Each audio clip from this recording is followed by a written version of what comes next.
Hello everyone, today I'm going to read Unit 9, A Rare Species of Uncle from the book Gulmohar Language for Life 9th edition, Class 5.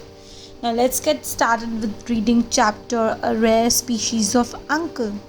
It is written by Zai Whitaker. Is an Indian writer who writes mainly about wildlife and conservation. She became interested in it because her family members were great lovers of nature. This text is taken from a biography of Salim Ali, a well-known Indian ornithologist, famously referred to as the Birdman of India. Ornithologist is a person who studies or is an expert in birds. Rare species means an unusual type. This term is usually used in scientific topics. Here Zai Whitaker tells us about her childhood experiences with Salim Mamu, who was her grandmother's brother. Salim Bhai was my Mamu, my grandmother Kamu's brother. By the time I was born, he was living with Kamu and her husband Hassan, our Nani and Nana in Bandra, Bombay. My parents are both nature lovers and my father, Zafar Fateh Ali, became interested in birds through Salim Mamu. My mother Laik wrote a book with Salim Mamu called Common Indian Birds. Quite often when new bird watchers are out in the field, one or two of them look into my mother's book to identify a bird. Bird watchers means people who watch birds in their natural environment and recognize different varieties of birds. My brother, sister and I grew up in a very nature-friendly atmosphere. Nature-friendly atmosphere means a situation in which people appreciate nature and mean no harm to it. At dinner, we often heard words like habitat and ecosystem. Habitat means the place where a particular type of animal or plant is normally found.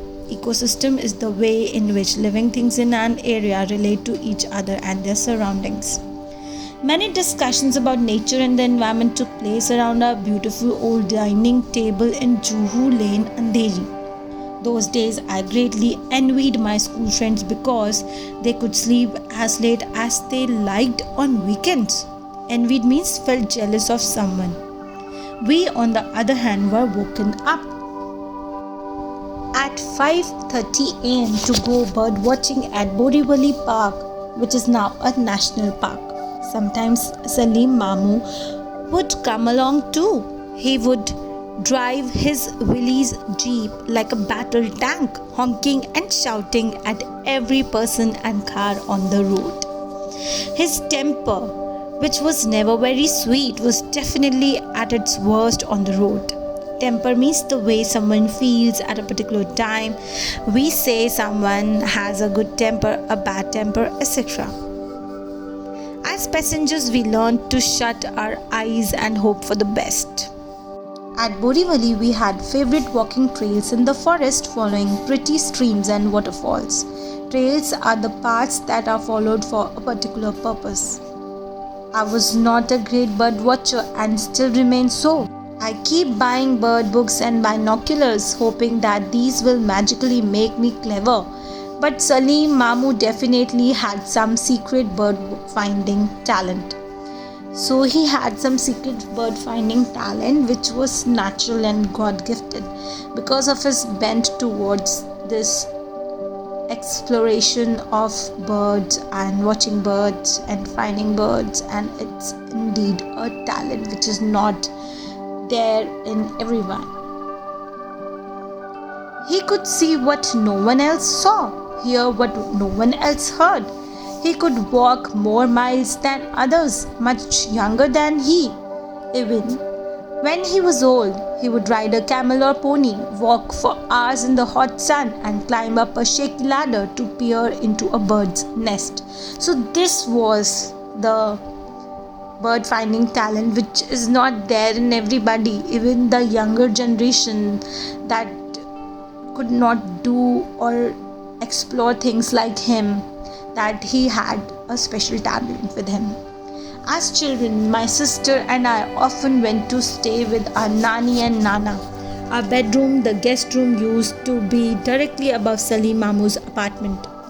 During our stays, we always hoped that Salim Mamu would be away in some jungle or mountain or desert, and he often was. We loved to play hide and seek with our cousins, and Salim Mamu did not like noise when he was working. But what is the fun of hide and seek if you cannot yell and shriek? Isn't it so, children? When he came up the steps to shout, "Keep quiet!" we would all dive under the beds in fright. However, our nervous giggles would soon give us away. Dive means jump in a certain direction, used here humorously.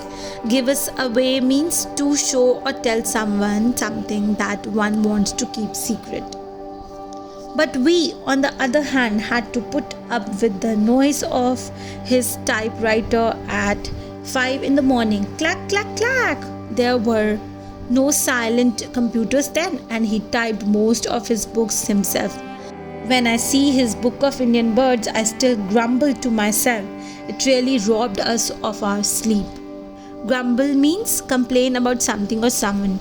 Robbed us of our sleep means did not allow someone to sleep.